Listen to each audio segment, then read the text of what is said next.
नमस्ते बच्चों, आइए आज हम कक्षा 6 की हिंदी पढ़ेंगे। हमारा चैप्टर है 4 दो गज जमीन। तो इसका हम पहले सारांश पढ़ लेते हैं कि इस कहानी में क्या लिखा हुआ है, हमें इससे क्या शिक्षा मिल रही है। तो प्रस्तुत कहानी में लेखक ने भू संपत्ति के लोभ से दुख परिणाम का मार्मिक चित्रण किया है। मनुष्य लोग बस चाहे कितना भी कुछ पाने की इच्छा कर ले, लेकिन इस दुनिया से जाते समय कुछ भी साथ नहीं लेके जाता।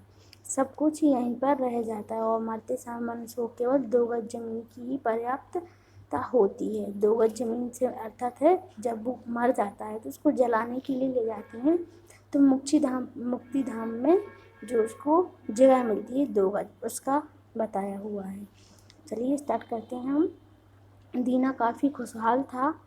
अब उसके पास अपनी निजी ज़मीन थी। वह बड़ी मेहनत से उस पर खेती करता था। अपनी लहराती फसल को देखकर उसका मन हर्ष से भर जाता था, परंतु वह अपने पड़ोसियों से परेशान था। पड़ोसी अपने जानवर उसके खेतों में चराने के लिए छोड़ देते थे, जिससे उसका बड़ा नुकसान होता था। वह बड़ी विनम्रता से पड़ोसियों को समझाता, किंतु उन पर कोई भी प्रभाव ना पड़ता था। जब उससे नुकसान सहा न गया तो उसने अदालत में अर्जी दी। परिणाम यह हुआ कि 2-3 किसानों पर जुर्माना हो गया और वे दीना से बैर मनाने लगे। इसका अर्थ ये है कि एक दीना नाम का खुशहाल किसान था। वह उसके पास कुछ निजी ज़मीन थी।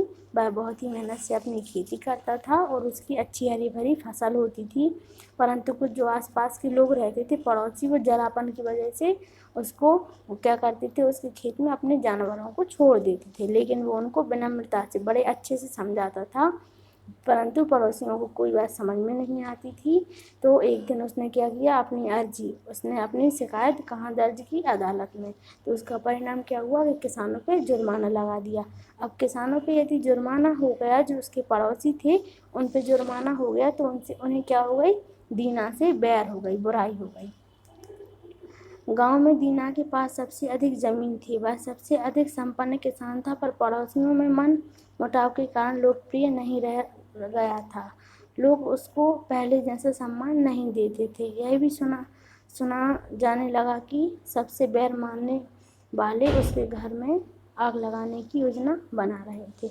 उसके पास ज़्यादा ज़मीन थी तो सभी लोग उससे क्या करते थे, बैर करते थे, लेकिन उसको अधिक सम्मान नहीं देते थे। क्यों नहीं देते थे? क्योंकि वह उनकी शिकायतों को वहाँ पर अदालत में डालता था और योजना क्या बनाने लगे कि उसके घर में आग लगा दी जाए। परंतु क्या हुआ फिर, एक दिन दीना अपने घर के बाहर दहलान में बैठा था। एक परदेसी किसान उसके घर के सामने निकला। उसने दीना को बताया कि वह सतलज नदी के पास से आ रहा है। वहाँ एक नई बस्ती में बसने वालों को 20 एकड़ जमीन मुफ्त मिल रही है। वह जमीन जहाँ की जमीन से बहुत अधिक उपजाऊ है। वहाँ खेती करने वाला किसान बहुत जल्दी उन्नति करता है और धनवान होता है। उसने कहा, जो एक विदेश से व्यक्ति आया था, उसने उसको बताया, दीना को बताया। दीना अपने गांव के लोगों के व्यवहार से असंतुष्ट था। वो पहले से ही परेशान था उनके व्यवहार से। उसने क्या सोचा, एक दिन वो गांव को छोड़कर अपने परिवार के साथ दूसरे स्थान पर पहुंच गया। उस स्थान पर कहाँ पर, सतलज नदी के पास, जिसकी चर्चा परदेसी किसान ने की थी। एक बड़े गांव की पंचायत में सम्मिलित होकर उसने जमीन का पट्टा प्राप्त कर लिया। सम्मिलित जमीन से उसे और उसके परिवार के लिए 100 एकड़ जमीन दे दी। वह मेहनत से खेती करने लगा। वह पहले भी अधिक संपन्न था और अपना नया मकान बना लिया और बहुत ही जानवर खरीद लिए उसने। वह पहले से भी संपन्न था, लेकिन वो यहाँ पे आके उसने एक पट्टा ले लिया ज़मीन रहने के लिए और भी ज़्यादा वो संपन्न हो गया। दीना आराम से रहता था और अपनी सफलता पर गर्व करता था। कुछ दिन में वह अपने उस संपन्नता जीवन का अभ्यस्त हो गया और अनुभव करने लगा कि उसकी जमीन पर्याप्त नहीं है। कुछ और अधिक खेती तो और अधिक सुख सुविधा का जीवन व्यतीत करता। यह मनुष्य का स्वभाव है कि जिसको जितना सुख मिलता है उससे अधिक सुख प्राप्त करने की कामना करता है। तो ये तो सिंपल ही बात है कि यदि जिसको सर्व सुविधाएं प्राप्त होगी तो वो उतने में ही संतुष्ट नहीं रहता, बल्कि वो ये सोचता है कि हमें और भी ज़्यादा इससे अच्छा सुख सुविधाएं मिलनी चाहिए, जीवन यापन के लिए भी और भी ज़्यादा आराम मिलना चाहिए। कुछ दिन बाद एक सौदागर दीना के घर आकर ठहर गया। दीना सौदागर से बातचीत करने लगा कि जमीन की चर्चा आई। सौदागर ने बताया कि नदी के उस पार से आ रहा हूँ, वहाँ इतनी अधिक जमीन है कि जितनी लेकर जोत लो। सौदागर की बहुत बात सुनते ही दीना नदी पार की जमीन को हथियाने के सपने देखने लगा। पूछताछ के बाद दीना ने अपनी यात्रा की तैयारी आरंभ कर दी। वहाँ के लोगों को भेंट देने के लिए उसने चाय के डिस्पोजल, मिठाई, कपड़े, अन्य अनेक वस्तुएं ले ली। घर की देखभाल का कार्य पत्नी को सौंप कर वह अपना एक औजार साथ लेकर वह यात्रा पर निकल पड़ा। 7 दिन बाद उस स्थान पर पहुंचा जहाँ से कोलों की बस्ती आरंभ होती है।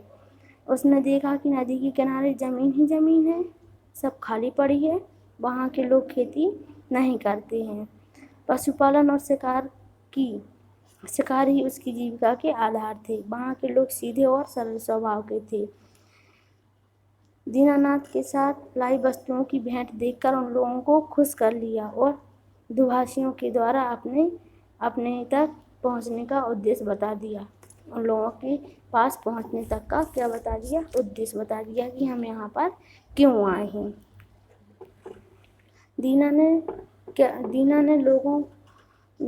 लोगों ने दीना का उत्साह से स्वागत किया। लोगों ने क्या किया? दीना का उत्साह के साथ भरपूर संपूर्ण के बाद उत्साह के बाद एक अच्छे से उनका स्वागत किया।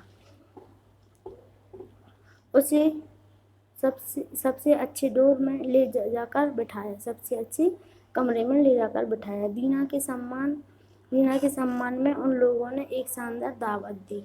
दीना को बुलाया वहाँ पर, उसके सम्मान में एक शानदार क्या दी? दावत दी। दावत मतलब कि बुलावा करवाया, गांव के पड़ोसियों को बुलवाया और अच्छे से उत्सव मनाया।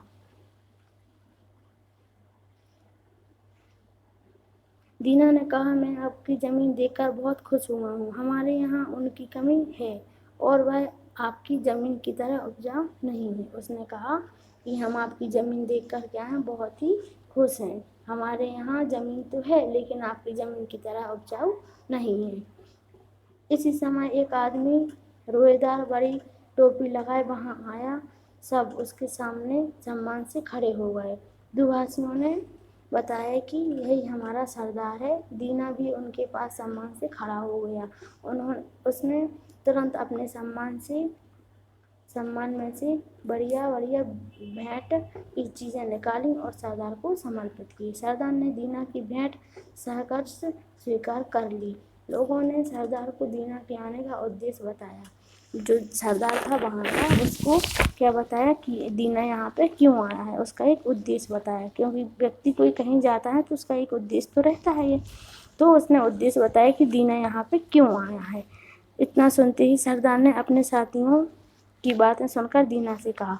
सरदार ने सभी साथियों की बात सुनकर किससे कहा? दीना से कहा, हमारे यहाँ ज़मीन की कमी नहीं है, जितनी चाहे उतनी ज़मीन अपनी पसंद से ले लो। उसने कहा, हमारे यहाँ कोई ज़मीन की कमी नहीं है, आपको जितनी चाहिए आप ले सकती हो।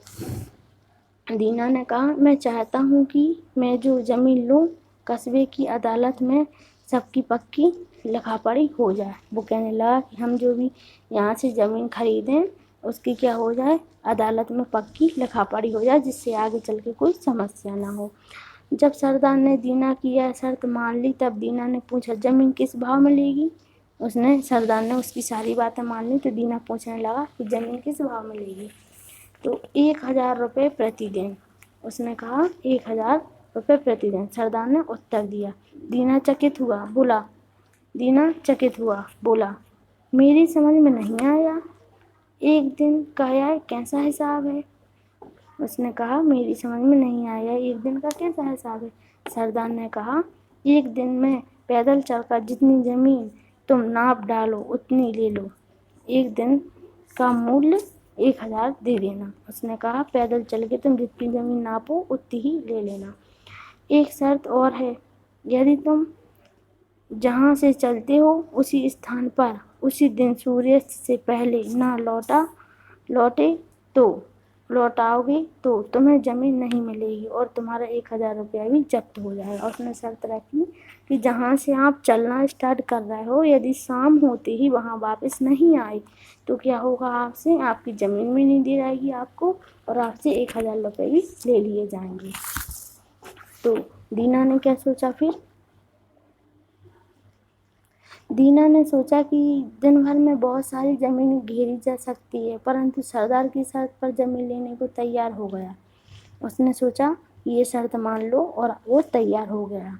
रात भर उसे नींद नहीं आई, वह ज़मीन के विषय में ही सोचता रहा। बड़ी आसानी से एक दिन 60 किलोमीटर तो चला ही लूँगा, उसमें तो बहुत सी ज़मीन आ जाएगी। अच्छी उपजाऊ ज़मीन पर अपना फार्म हाउस बनवाऊँगा। उसे जोतने के लिए 2 दर्जन बैलों की ज़रूरत पड़ेगी। कई आदमी रखने पड़ेंगे। जो ज़मीन उपजाऊ ना होगी उसे बेच दूँगा या बाटाई पर दे दूँगा या किसी को हिस्सा बाटे से दे देंगी। इसका अर्थ ये होता है। दीना की रात इसी तरह के सपने बुनती बीत गई। इसी तरह की बातें सोचते हुए उसकी सारी रात बीत गई। अब दीना ने सवेरे उठकर अपने आदमी को जगाया और उसे गाड़ी तैयार करने को कहा। वह खुद लोगों को बुलवाने गया। जब सब लोग इकट्ठे हो गए तो सरदार भी वहाँ आ गया। तब उसने कहा अब हमको चल देना चाहिए। उसने कहा अब हमें यहाँ से चल देना चाहिए, समय बहुत हो गया है। दीना 1 मिनट भी नष्ट नहीं करना चाहता था, इसलिए उसने चाय पीने से भी इनकार कर दिया।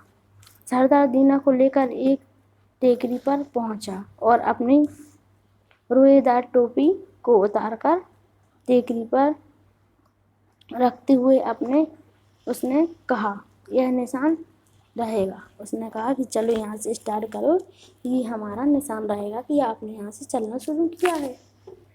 यहाँ से चलकर तुमको यहीं आना होगा। उसने कहा यहाँ से चल रहे हो तो लौट कर भी यहीं आना होगा। सूर्य डूबने से पहले तक जितनी ज़मीन तुम घेर लोगे वह सब तुम्हारी हो जाएगी। उसने कहा चलो ठीक है।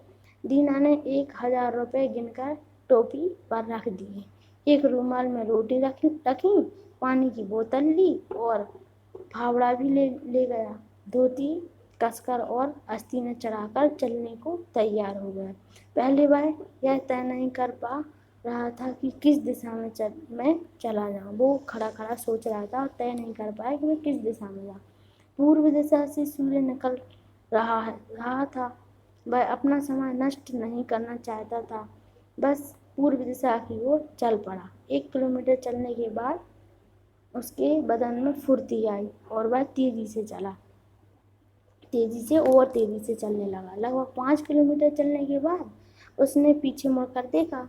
वह टेकरी और उस पर खड़े आदमी धूप में साफ दिखाई नहीं दे रहे थे, क्योंकि सूर्य निकल चुका था, दिन बहुत हो चुका था, तो ये दिखाई नहीं दे रहा था। अब धूप की गर्मी आने लगी। उसे खाने की याद आई। अब उसने सोचा बहुत ज़्यादा गर्मी है, अब क्या किया जाए, खाना खा लिया जाए। तो उसे खाने की भी याद आने लगी, पर उसने खाया नहीं। क्यों नहीं खाया? कि उसका समय खराब होगा। अभी खाने के लिए बैठेगा तो उसका समय खराब होगा। खाया नहीं। बास्केट उतारकर कंधे पर रखी और जूतों को उतारकर धोती में खोसा और अपने चलने की गति को तेज कर लिया। उसने पीछे मुड़कर देखा तो टेकरी कठिनाई से दिखाई देती थी। बहुत ही गहराई से उसको देखना पड़ रहा था, तब दिखाई दे रही थी वो। उसके ऊपर चलते बहुत लोग चींटियों की तरह रेंगते लग रहे थे। उसे ऐसा लग रहा था कि वहाँ पर टेकरी पर बहुत से लोग चल रहे हैं, लेकिन वो धीरे धीरे रेंग रहे हैं, चींटियों के समान दिखने लगे, क्योंकि वह बहुत दूर पहुँच गया था। उसने सोचा काफ़ी दूर निकल आया हूँ, अब लौटना चाहिए। उसका शरीर पसीने से तर हो रहा था और उसे प्यास भी बहुत लगी थी। उसी स्थान पर गड्ढा बनाकर उस पर घास का एक ढेर लगा दिया। जिससे पता चले कि वह कहाँ तक आ गया था। पानी पीकर अब वह बाईं ओर मुड़ा। जैसे जैसे वह आगे बढ़ता गया, उसे अच्छी उपजाऊ भूमि दिखाई देती गई। उसका लालच और बढ़ता गया। दोपहर हो गई और सूरज उसके सिर के ऊपर था। अब वह क्या कर रहा था? अब कुछ थकान का भी अनुभव करने लगा था। उसको पूरा दिन हो गया था चलते चलते, तो वो कुछ थकान का भी अनुभव करने लगा था। थोड़ा आराम करने के लिए वह एक स्थान पर बैठ गया। फिर उसने रूमाल में से रोटी निकाल कर खा ली और पानी पी लिया। बैठा रहा, लेटा नहीं। डर था कहीं नींद ना लग जाए। खाना खाने से शरीर में कुछ नई शक्ति आ जाएगी या आ जाती है, इसलिए उसने खाना खा लिया। उसके अंदर कुछ नई स्फूर्ति आ गई। उसने फिर चलना आरंभ कर दिया। काफी लंबी भूमि नापकर वह बाईं तरफ मुड़ने ही वाला था कि उसे जमीन का एक बहुत उपजाऊ टुकड़ा दिखाई पड़ा। उसने उसे भी नाप लिया। उसने गड्ढा खोदकर उस पर घास का ढेर लगाकर अपना निशाना बना लिया। अब वह फिर मुड़ गया। टेकरी की ओर देखा, पर वह दिखाई नहीं दी। उसने सोचा कि वह अधिक दूर निकल आया है। अब इस दिशा में कुछ कम ही नापूंगा। इस तीसरी भुजा पर उसने तेजी से अपने कदम बढ़ाए। बड़ी कठिनाई से वह 3 किलोमीटर ही चल पाया था कि देख सूरज ढलने लगा। वह अब सीधे टोकरी की ओर चलने लगा। उसने ये सब काम करते ही क्या हो गए, शाम होने लगी, सूर्यास्त होने लगा, दिन ढलने लगा। तो उसने क्या सोचा कि चलो अब हम अपनी टेकरी की ओर वापस चलते हैं। ये सोचकर उसने अब दीना इतना थक गया था कि उसके लिए आगे चलना कठिन हो गया था। धूप और गर्मी से उसकी सारी शक्ति चूस ली थी। धूप और गर्मी ने उसकी सारी शक्ति क्या कर ली थी? चूस ली थी, खत्म हो चुकी थी। पैरों में छाले पड़ गए थे, टांगें उसकी उठने ही नहीं थी। सूरज ढल रहा था, आराम कर लेने का भी समय नहीं था। उसने बास्केट, टोपी, जूते सब फेंक दिए। उसकी सांस फूल रही थी। बार बार यही सोच रहा था कि सूरज डूबने से पहले टेकरी तक कैसे पहुंचूंगा। उसकी छाती जोर जोर से धक धक करने लगी। उसने दौड़ना बंद नहीं किया। सूरज क्षितिज में समाया जा रहा था। दीना भी अपने निकट के स्थान पर आ गया था। टेकरी पर खड़े लोग चिल्लाकर उसे उत्साहित कर रहे थे। उससे निराश दृष्टि से सूर्य की ओर देखा। सूर्य धरती के नीचे धंस चुका था। दीना जान गया कि टेकरी पहुँचते पहुँचते अंधेरा हो जाएगा। उसके मुँह से एक चीख निकल गई। उसकी सारी मेहनत व्यर्थ हो गई। टेकरी के लोग अब भी पुकार रहे थे। दीना ने भी देखा कि टेकरी पर अभी धूप है।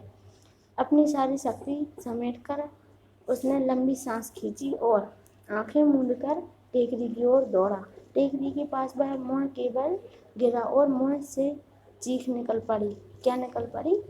उसके हाथ सरदार की टेकरी पर रखी टोपी पर पहुंच चुके थे।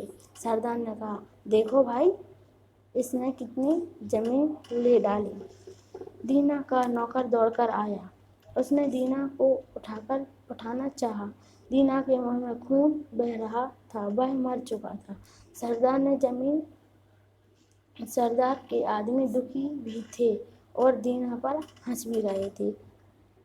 नौकर ने दीना के लिए कब्र खोदी और उसी में दफना दिया। दीना के लिए सब केवल 2 गज जमीन पर्याप्त थी। इसका अर्थ ये होता है कि वह सारी उम्र भर लालच में जमीन के पीछे दौड़ता रहा और दौड़ते दौड़ते उसकी हालत क्या हो गई? खराब हो गई। इस चक्कर में कि हम जितना जाएंगे उतनी हमें ज़मीन मिलेगी, लेकिन वह लालच में। इसका अर्थ ये होता है कि हमें लालच नहीं करना चाहिए। हमारे पास जो है हमें उसी में संतुष्ट रहना चाहिए। अब उसके पास जो ज़मीन इतनी सारी उसको मिल भी गई थी, तो उससे उसका क्या हुआ? कुछ भी नहीं हुआ। आखिरी सांस तो उसकी चली गई। आखिरकार उसको क्या ज़रूरत पड़ी? सिर्फ 2 गज की ज़मीन उसको दफनाने के लिए या उसको जलाने के लिए। इसका अर्थ यही होता है कि हमारे पास जो है जितना है हमें उतने में ही संतुष्ट होना चाहिए, ना कि हमें उसके और चाहे की इच्छा में उसके पीछे भागना चाहिए। जितना है हमें उतने में ही संतुष्ट होना चाहिए। अब यहाँ आपके सही विकल्प पर सही का निशान लगाइए। तो गांव में दीना के पास सबसे खालिस्तान ज़मीन थी, क्या थी, सबसे अधिक थी। सरदार ने दीना को ज़मीन के खालिस्तान रुपये प्रति भाव बताया, कितने बताए, 1000 रुपये, 1000 रुपये बताए थे ना उसने। अब है आपकी रिक्त स्थान की पूर्ति कीजिए। अब उसके पास अपनी निजी ज़मीन थी, तो निजी आएगा आपका रिक्त स्थान में। एक दिन दीना अपने घर के बाहरी कहाँ बैठा हुआ था, दहलान में बैठा हुआ था। पशुपालन और खालिस्तान ही उसकी क्या थी, जीविका के आधार थे, शिकार करना।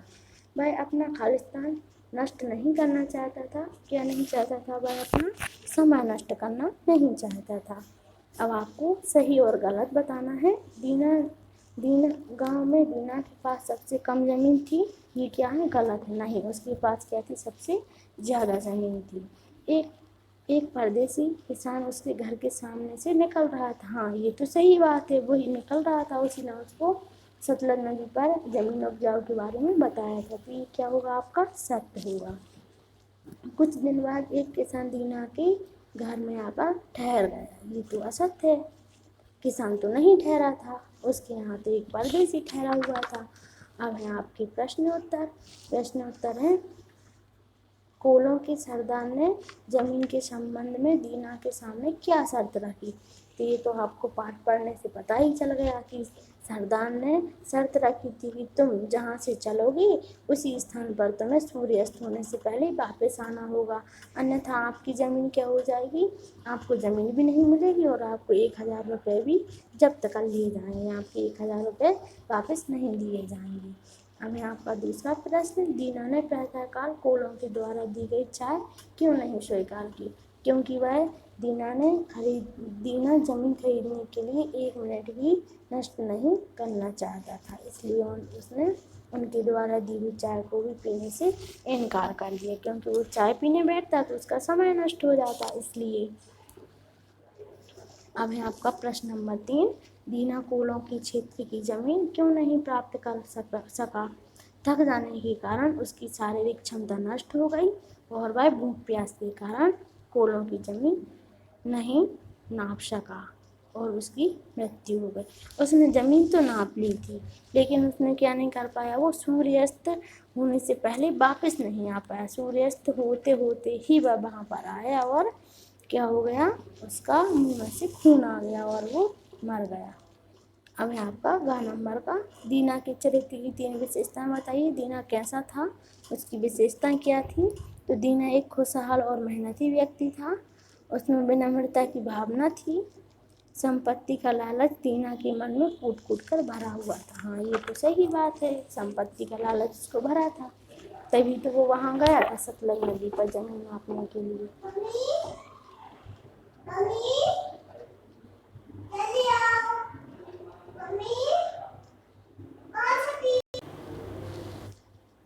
दीना की जमीन, अब आपका अगला प्रश्न है, दीना की जमीन नापने की यात्रा का वर्णन संक्षिप्त में कीजिए।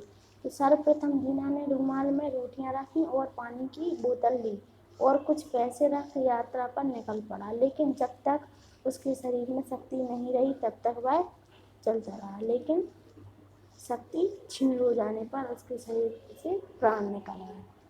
अब है आपके मुहावरे, आपको क्या करना है, इनका वाक्य प्रयोग करना है, मुहावरों का अर्थ बताना है।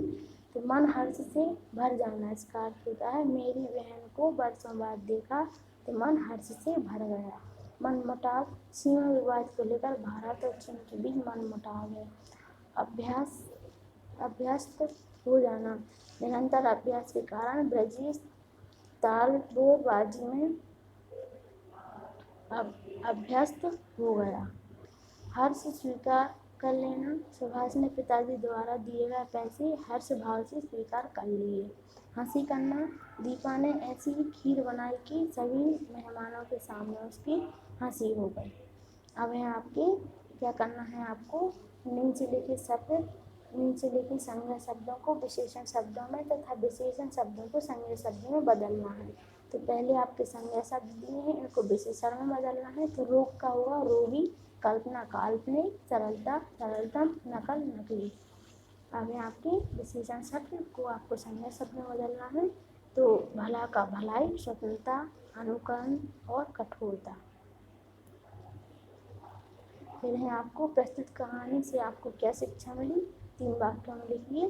तो प्रस्तुत कहानी से हमें यह शिक्षा मिली है कि हमें भू संपत्ति का लोभ नहीं करना चाहिए, क्योंकि यह इस दुनिया में जाते समय साथ नहीं जाती। धन्यवाद।